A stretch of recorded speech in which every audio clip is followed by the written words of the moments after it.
Now then, here's a little question for Thunderbirds fans out there. Who is Hiram K. Hackenbacker?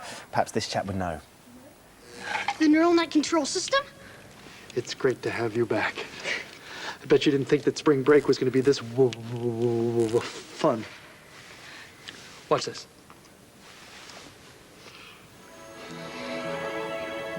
And the tiny phone lifts up. Perfect. Dad?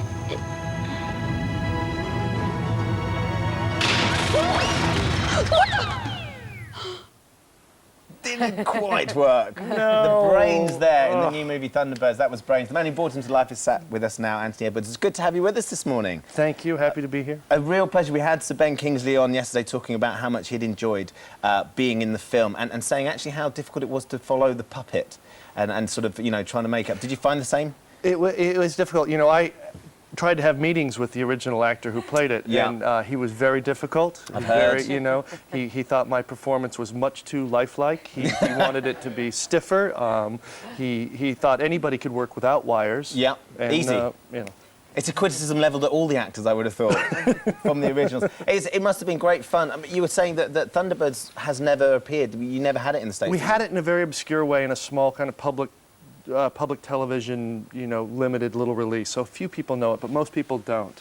But I was amazed coming here, of course, at how seriously everybody took it. And I think as a result, the movie really succeeds because, you know, Academy Award-winning makeup artists and production designers were not going to mess up this original, iconic story. Yeah, absolutely. The only problem with it being such a well-loved cult thing here in the UK is you're bound to have the hardcore fans that are going to pick holes in it because they love the clunkiness of the original one, this and the other. And also the creator, Gerry Anderson, he wasn't involved in the film at all, was he? Right, but I think where the movie succeeds is, and it's because of the director, Jonathan Frakes, the producers, they really love it. And so they didn't make fun of it. They weren't saying, oh, this was a silly old TV show, we're going to, you know, take the mickey out of it. Forget it. They really were reverential to it and respectful, and obviously because of Gerry Anderson's brilliance is why all these people got together and made a new generational story of something great. There's been a bit of controversy around that, though, because he's tried to distance himself, I think, from the film. I mean, what's your understanding of that situation? Well, I know from our producer's point of view, they were hoping that he would, you know, be a part and come on and know that he was always welcome.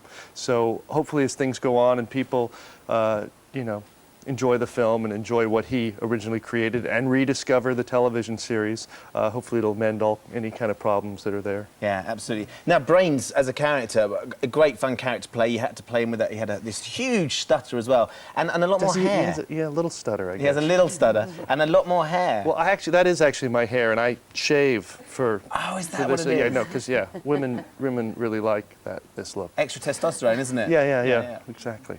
It was fun. Peter King, actually, who won the Academy Award for Lord of the Rings, did all the makeup and hair for it. And so Peter and I kind of got together and said, how can we make this, you know, giant forehead and the big hair? So it was fun. My daughter actually thought it was, you know, its own character and was wondering where it went at night when I came home from work. So. It was big enough to get a credit, we thought. We loved it, where it flapped around in the wind. No, I'm all for lots of props and big hair, so I have to do less acting and let them do all of it. Now, of course, you know, Brains being part of international rescue, Dr. Green, very well known for rescuing people left, right and centre. Did you take any of your experience as the doctor in ER to... You know, I don't think Hiram Hackenbacker would last, you know, 2 minutes in an ER. If he saw any blood, he would pass out. He'd implode slightly. This character was such a huge hit, wasn't it? It was such a massive part of American culture now and in your life. I think people like Dr. Green because they knew their life could never really be quite that bad.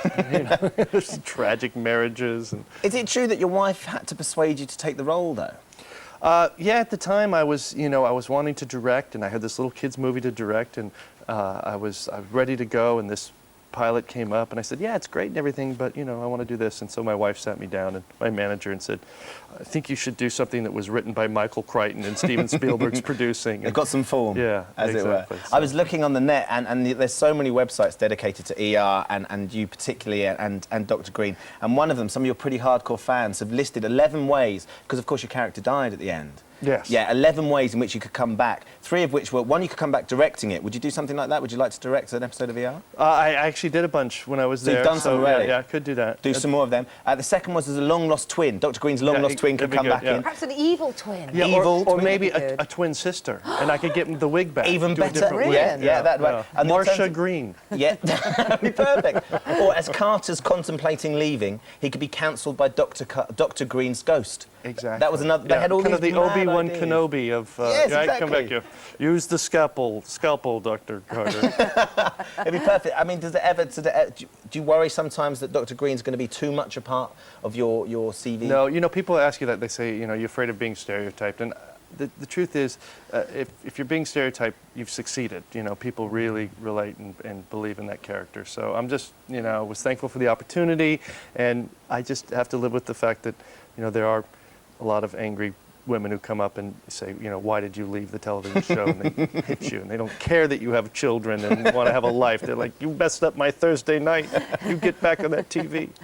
Well, do you know what? You haven't messed up our Tuesday morning. It's been great to meet you. Pleasure. We both enjoyed the film, and I'm sure kids out there are going to absolutely love it. Yeah, I think to have a lot of fun. Yeah, so. yeah. Real pleasure. And everybody, you know, in England should be very proud. It is a real British film. From, you know, there's only 2 Americans in it. I think the director and myself and Bill Paxton. So the 3 of us, and that's it. It's all English. Really a great production. Excellent. Well, thank you very much for coming in and talking to us this morning, Anthony. Don't forget, you can find out all the Thunderbirds stuff on the website. Loads of goodies to give away, tons of stuff. gm.tv.